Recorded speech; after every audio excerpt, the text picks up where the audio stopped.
ataques cibernéticos que podem acontecer em empresas, na indústria, né, sistemas automatizados, e até mesmo nos computadores pessoais de vocês. Tá? E aí, qual que é o grande propósito da disciplina considerando esse cenário?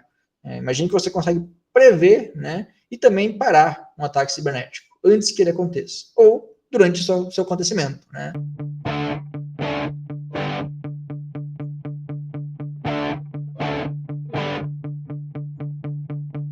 Então, esse é o grande propósito da disciplina, é nós conseguirmos identificar sinais de comportamentos maliciosos. É como se nós estivéssemos atrás de pegadas de um atacante. Nós vamos discutir aqui técnicas de prevenção também, mas o foco principal, né, como o próprio nome da disciplina diz, é detectar. Tá? Nós queremos fazer a detecção de intrusões. Tá? E a gente vai ver que nem sempre é trivial, é por isso que existe uma disciplina para isso. Né? Nós vamos estudar as formas de detectar uma intrusão. Tá? Então, em geral, o propósito da disciplina é esse. Nós vamos entender, né, desde o início, então, que, bom, uma intrusão, né, um ataque cibernético, ele está totalmente ligado às propriedades de segurança da informação, como eu falei para vocês. Né? Não é à toa que nós vamos revisar as propriedades de segurança da informação. Elas são fundamentais, né, vocês precisam entender as propriedades para que, a partir desse entendimento, né, das propriedades em si, nós consigamos entender, então, quais são as ameaças, quais são as potenciais vulnerabilidades que vão surgir nesses sistemas, né, que vão explorar essas propriedades, e a partir daí, né, vamos entender quais são as potenciais ações de um atacante que tem por objetivo causar, de fato, o ataque, né, consolidar o ataque.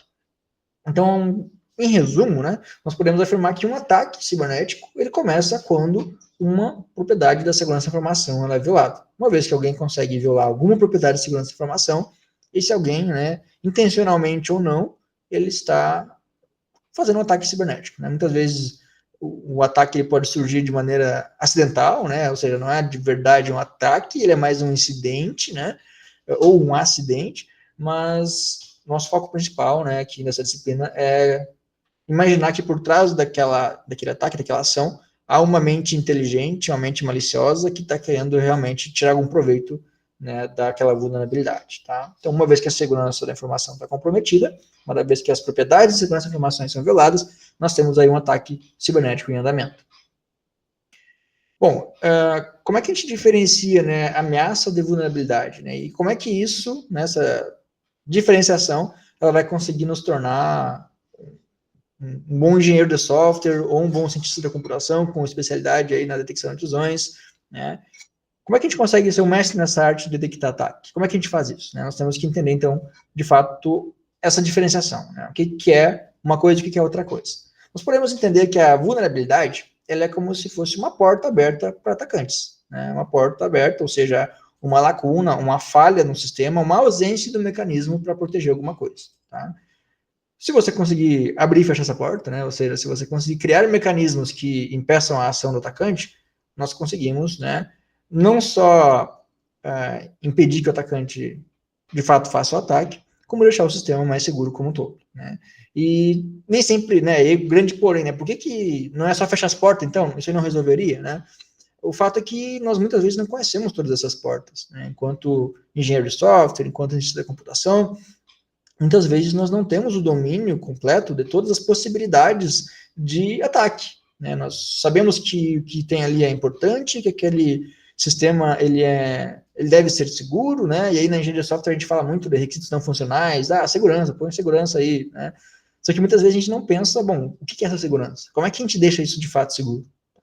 E uma das formas, né, de deixar seguro é pensar que, por mais que você gaste muitas horas, ou dias, ou meses, trazendo segurança de camadas mais camadas, a gente não pode nunca assumir que está seguro. Essa é uma frase chave da disciplina. Quando eu ofertei ela pela primeira vez, a disciplina, eu pedi lá no final da disciplina para os alunos me falarem frases, né, que marcaram eles, e muitos citaram essa frase, né, que nós nunca estamos seguros, nunca podemos assumir que estamos seguros. Não existe sistema 100% seguro. Por mais que, né, você aplique todos os mecanismos possíveis, a gente não pode assumir, né?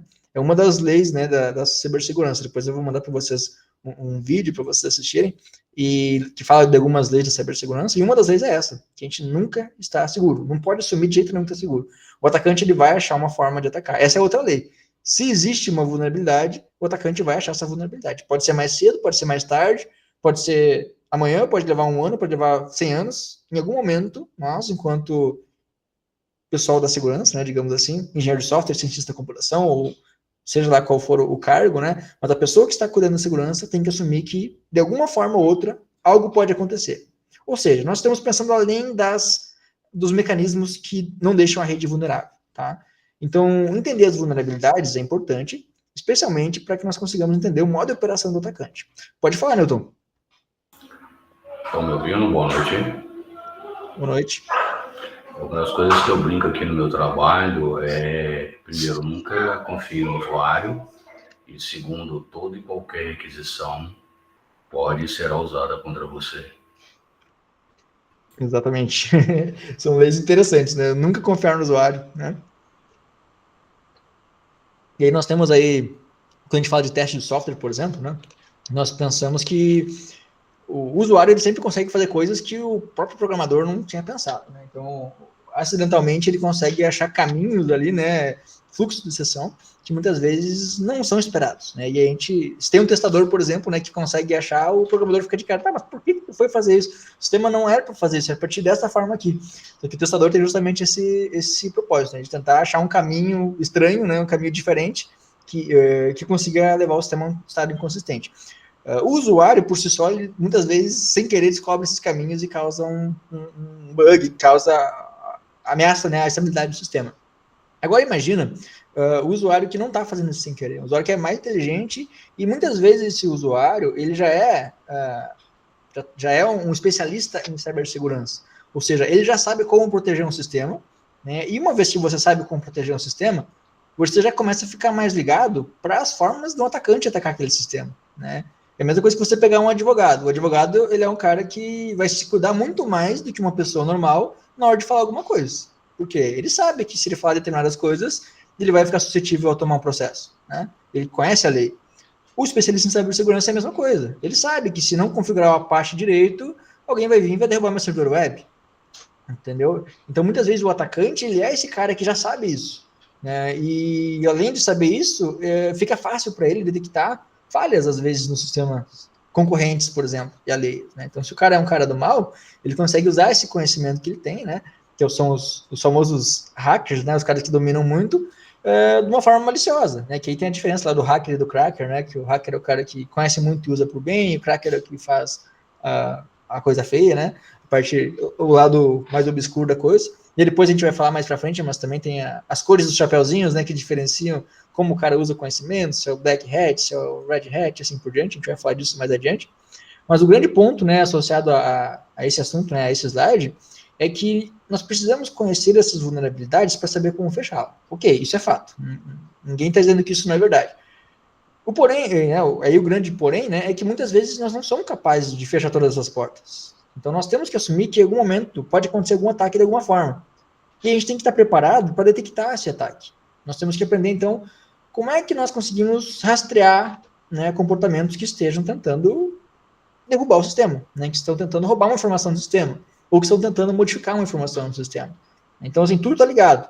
As ameaças à propriedade de segurança da informação, né, elas vão nos ajudar a descobrir quais são as vulnerabilidades, né, e, consequentemente, impedir ataque. Né? Então, por exemplo, se é um servidor web, como é o caso que eu acabei de citar, nós já conseguimos imaginar que esse servidor ele precisa ter disponibilidade, ele precisa estar disponível o tempo todo, né? Ou seja, eu tenho uma preocupação, eu tenho uma ameaça à disponibilidade. Um ativo daquele sistema, né, é a sua propriedade de disponibilidade. Ele precisa estar de pé, resumindo é isso, né?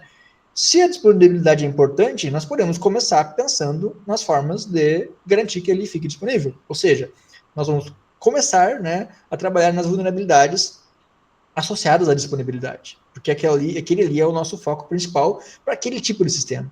Se é um servidor de arquivos, nós vamos focar na confidencialidade, por exemplo, né, porque potencialmente pode ter arquivos que sejam confidenciais. Então é mais importante eu garantir que ninguém acesse arquivos que não deve acessar do que eu ter a disponibilidade, do que eu ter meu sistema disponível. O sistema cair um pouquinho e voltar é menos impactante do que alguém conseguir roubar algum dado no meu sistema, por exemplo. Tem essa diferença. Tá?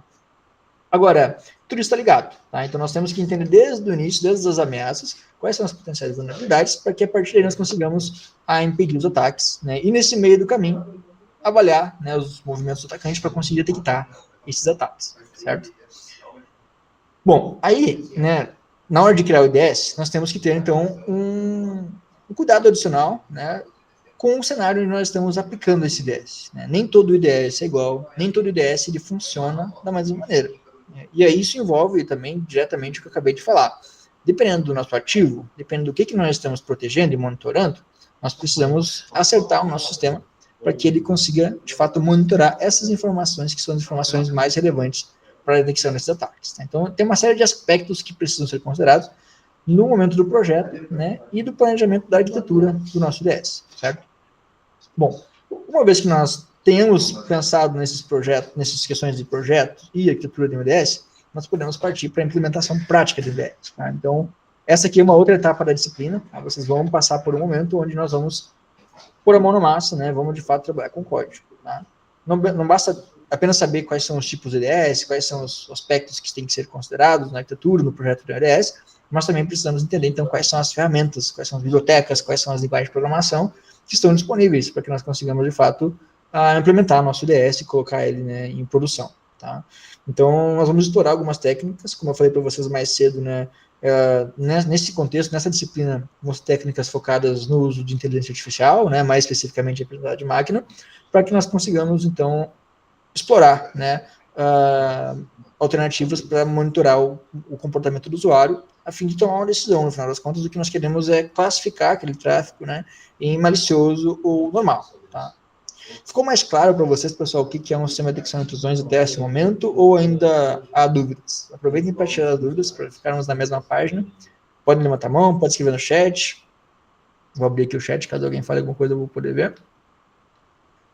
Então, resumindo, né, o que é um IDS? É um sistema que detecta atividades maliciosas, né, ou seja, ataques, né, para falar uma linguagem mais direta, que tem algum objetivo, algum alvo. Né? Esse alvo pode ser uma rede de computadores inteira, pode ser um sistema final, um host final, né? Pode ser uma empresa, pode ser a máquina de vocês, pode ser o smartphone de vocês, pode ser diferentes alvos, né? Diferentes ativos de uma empresa. Geralmente a gente fala em empresas, né? Porque empresas, governos, enfim, organizações maiores, porque são os alvos preferidos de um atacante, né? Mas isso não impede que o atacante também direcione seu ataque a computadores pessoais, por exemplo. Tá?